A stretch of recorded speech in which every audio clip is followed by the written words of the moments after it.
కాలిఫోర్నియాలో పుట్టిండు కదా, వెకేషన్స్ కి హైదరాబాద్ కి వచ్చి సినిమాలు తీసి మళ్ళీ అమెరికాలో ల్యాంబర్గిని కార్లో రిచ్ గా తిరుగుతూ ఉంటాడు అని అనుకుంటారు ఇతను చూసిన ఎవరైనా. ఆ ఇంగ్లీష్ వాక్ అండ్ టాక్ కూడా అలానే ఉంటాయి. అమెరికన్ యాక్సెంట్ లో అదరగొట్టేస్తే అందరం కళ్ళప్పగించి చూస్తాం. అదే అబ్బాయి స్పష్టంగా తెలుగులో గలగల మాట్లాడుతూ ఉంటే చూసి షాక్ అవుతాం. ఆ ఫెయిర్నెస్ కి, అతని నాలెడ్జ్ కి ఎలాంటి అమ్మాయిలైనా ఫిదా అయిపోతుంది. క్షణం పాటు అతను చూసినా మనకు ఆనందమే. సాడిజం పంజాబ్ విసురుతున్న సంతోషమే. బాహుబలి లాంటి పెద్ద మనసు అతను. ఎవరబ్బా ఇంత చక్కటి సినిమా తీసిందని నోరు తెరిచి చూస్తుంది. మన అటెన్షన్ ని గ్రాప్ చేయడానికి గూఢచారణ పెట్టుకున్నాడు. కరెక్ట్ టైం కి సినిమా వెళ్తాడు. కిస్ డిజాస్టర్ అయితే నేను ఓ బేబీ అంటూ ఇలా కనిపించి కవించేసి మేజర్ గా మన హార్ట్స్ లో సెటిల్ అయిపోయింది. హలో ఫ్రెండ్స్, నేను మీ Mahesh Amaraganti. Welcome back to our channel Mahesh talks Telugu. So నేను ఎంతగానో హింట్లు ఇచ్చిన కదా, అసలు ఎవరి గురించి చెప్తున్నానో ఒక్కసారి కింద కామెంట్ చేయండి.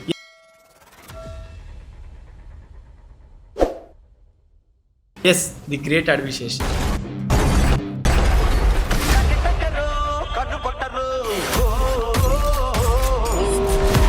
పేరు వింటేనే ఒక హ్యాండ్సమ్ ఫేస్ గుర్తొస్తుంది కొంతమందికి. కానీ సినిమా పిక్చర్లకు మాత్రం కర్మ, గూఢచారి, ఎవరు, పంజాబ్ వంటి సినిమాలు గుర్తొస్తాయి. పైకి అంత పాషగా కనిపించే అడ్విశేష్ లైఫ్ చాలా అప్స్ అండ్ డౌన్స్ తో నడిచిందన్నమాట. ఒక డిజాస్టర్ వల్ల వచ్చిన రియలైజేషన్, కొన్ని హిట్స్ వల్ల మినిమం గ్యారంటీ లిస్ట్ లోకి ఎంట్రీ, ఇలా చాలా విషయాలు మనం అడ్విశేష్ గారి గురించి మాట్లాడుకోవచ్చు. హైదరాబాద్ లో ఆటో మాట్లాడుకోవడానికి కూడా రాని ఒక అబ్బాయి హైదరాబాద్ లో సినిమా తీసిందంటే గ్రేట్ కదా. యాక్టింగ్ పై ఉన్న ప్రేమతో అమెరికా నుంచి హైదరాబాద్ దాకా వచ్చిన ఈ young and dynamic actor, writer, director Adivi Sesh గారి గురించి ఈ రోజు ఈ వీడియోలో మనం క్లియర్ గా మాట్లాడుకుందాం. సో దయచేసి వీడియోని ఎండ్ వరకు స్కిప్ చేయకుండా చూడండి. అడ్విశేష్ మన హైదరాబాద్ కుర్రాడే. 1985 డిసెంబర్ 17 రోజున పుట్టిండు. 3 years ఇక్కడనే గడిచింది. కానీ చాలని డబ్బుతో ఇక్కడ బతకడం చాలా కష్టంగా ఉందని ఉన్న కాస్త పొలాన్ని కూడా అమ్మేసి అమెరికా వెళ్ళి, శేష్ వాళ్ళ నాన్న సున్షి చంద్ర గారు మెడిసిన్ చదివి, కానీ ఇక్కడి ఇండియన్ చదువు అక్కడ రిజెక్ట్ అవ్వడంతో ఒక హోటల్లో మేనేజర్ లాగా పనిచేస్తూ సో మళ్ళీ మొదటి నుంచి మెడిసిన్ చదవడం స్టార్ట్ చేసి, అదే హోటల్లో శేష్ వాళ్ళ అమ్మ భవానీ గారు ఎవరైతున్నారో తను వెయిటర్ లాగా పనిచేస్తుంది. అలా కష్టపడుతూ పెరిగిన శేష్ కి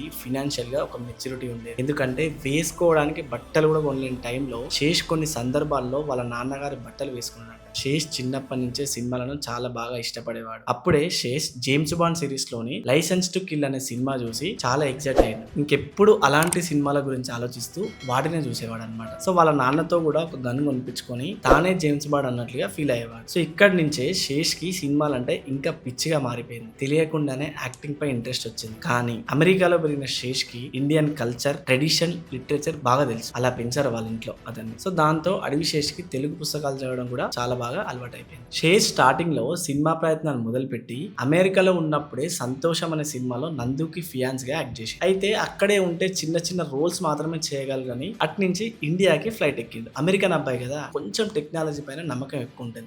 రావడమే ఒక రూమ్ బుక్ చేసిండు. ఎక్కడ యాప్ లో బాగుంటుంది కదా అని. కానీ ఎయిర్పోర్ట్ నుంచి సీదా ఆ రెంటెడ్ రూమ్ కి వెళ్లి చూసేసరికి ఆ ఇంటికి తలుపులు లేవు, కిటికీలు లేవు. ఒక్కసారిగా మైండ్ బ్లాక్ అయిపోయింది. అలా రాత్రి మొత్తం లగేజ్ ని చేతికి కట్టుకొని పాపం ముడుచుకొని నిద్రపోయింది. ఆ దోమల కలనే పడుకున్నాను. సో అలా మన అడ్విశేష్ హైదరాబాద్ సినీ జర్నీ స్టార్ట్ అయింది. చూడడానికి మంచి హైట్, మంచి పర్సనాలిటీ, ఫెయిర్నెస్ కూడా ఉంది. సింపుల్ గా రెడీ అయినా హుందాగా కనిపిస్తారు. అలా ప్రొడ్యూసర్స్, డైరెక్టర్స్ కి శేష్ చాలా రిచ్ గా కనిపించేవాడు అనమాట. కానీ జేబులో డబ్బులు లేకపోయినా కష్టంగా నెట్టుకొచ్చేవాడు. అవకాశాలు రాకపోవడంతో తానే రైటర్ గా ఒక కథ రాసుకొని తనకు నచ్చినట్టుగా ఒక సినిమా తీసిందనమాట. అదే కర్మ సినిమా. అది ఇండియాలో అనుకున్నంత ఫేమ్ ఇవ్వలేదు, కానీ అమెరికన్ ఇండియన్స్ కి చాలా బాగా కనెక్ట్ అయింది. అవకాశాల కోసం తిరగటం, కొన్నిసార్లు అవమానాలు, కొన్నిసార్లు ఫినాన్షియల్ క్రైసిస్ తో ఇలా నడుస్తుంటే పంజాబ్ సినిమాలో మున్నాగా యాక్ట్ చేసి అందరిలో ఒక రికగ్నిషన్ తెచ్చుకున్నాడు. నెగిటివ్ సెన్స్ తో వామ్మో శేష్ ఇలా కూడా యాక్ట్ చేస్తాడు అన్నట్టుగా పర్ఫామ్ చేసిండు. సో ఆ తర్వాత బల్పులో యాక్ట్ చేసిండు. మళ్ళీ అవకాశాలు దొరకలేదు. ఇక తానే అప్పు చేసి 2.5 crores తో కిస్ అనే ఒక స్టోరీ రాసుకుని సినిమాని తీసి, ఆ సినిమాను తనకు తెలిసిన వాళ్ళందరినీ ఒపీనియన్ తీసుకొని వాళ్ళ జడ్జిమెంట్ ను బట్టి కథను మారుస్తూ వచ్చాడు. ఫైనల్ గా కిస్ అనే సినిమా రిలీజ్ చేసిండు. శేష్ కెరియర్ లోనే ది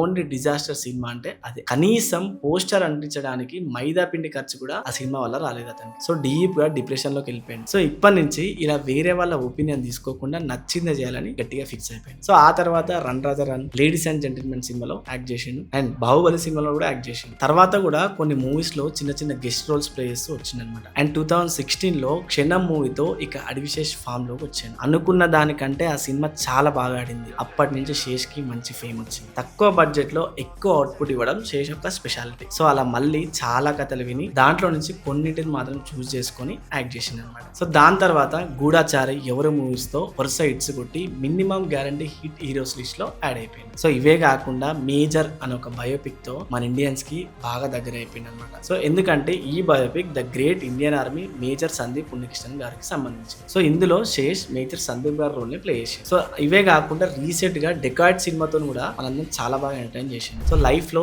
ఎన్ని అప్స్ అండ్ డౌన్స్ ఉన్నా తన ఓన్ విజన్ తో, క్రియేటివిటీతో, నాలెడ్జ్ తో, ఇంటెలిజెన్స్ తో సినిమా ఎక్స్పెరిమెంట్స్ చేసి చాలా లాజికల్ గా మంచి కంటెంట్ తో మూవీస్ తీస్తున్నాడు. యాక్టింగ్ కోసం ఇండస్ట్రీకి వచ్చి యాక్టర్ అవ్వడం కోసం రైటర్ గా కొన్ని సినిమాలకైతే స్క్రీన్ ప్లే రైటర్ కూడా పనిచేసిండు. డైరెక్షన్ చేసిండు. అలా క్షణం మూవీకి బెస్ట్ స్క్రీన్ ప్లే రైటర్ గా నంది అవార్డు వచ్చింది. బెస్ట్ స్క్రీన్ ప్లే గా సెకండ్ ఐఫా ఉత్సవం అవార్డు తెచ్చుకున్నాడు. అంతేకాకుండా గూఢాచార్య సినిమాకు బెస్ట్ స్క్రీన్ ప్లే గా జీ సినీ అవార్డు తెచ్చుకున్నాడు. అడ్విశేష్ లైఫ్ నిజంగా చాలా ఇన్స్పిరేషనల్. ఎందుకంటే తను ప్రేమించిన దానికోసం ఫినాన్షియల్ కూడా స్ట్రాంగ్ లేకపోయినా తాను ఉండే కంట్రీని, తన ఫ్యామిలీని వదిలిపెట్టొచ్చింది. తాను అనుకున్నట్టుగానే మంచి యాక్టర్ అయ్యిండు. దాంతో పాటు రైటర్, డైరెక్టర్ కూడా అయ్యిండు. సో ఈ కమిట్మెంట్ మనకు కూడా ఉండాలి. ఎందుకంటే శేష్ ఒక ప్రాజెక్ట్ స్టార్ట్ అయ్యాక నిద్ర కూడా సరిగా కూడా అనమాట. సో మీరు కూడా మీ గోల్ ఏంటి, మీకు ఇష్టమైనది ఏంటి అన్నది చూసి వాటిని రీచ్ అవ్వడానికి కష్టపడాలి. సో ఎందుకంటే life is not to compromise. So దయచేసి అందరూ అర్థం చేసుకోండి. Dream big and achieve great. This is all about Adivi Sesh, the young and dynamic actor, writer and director. So మీ అందరికీ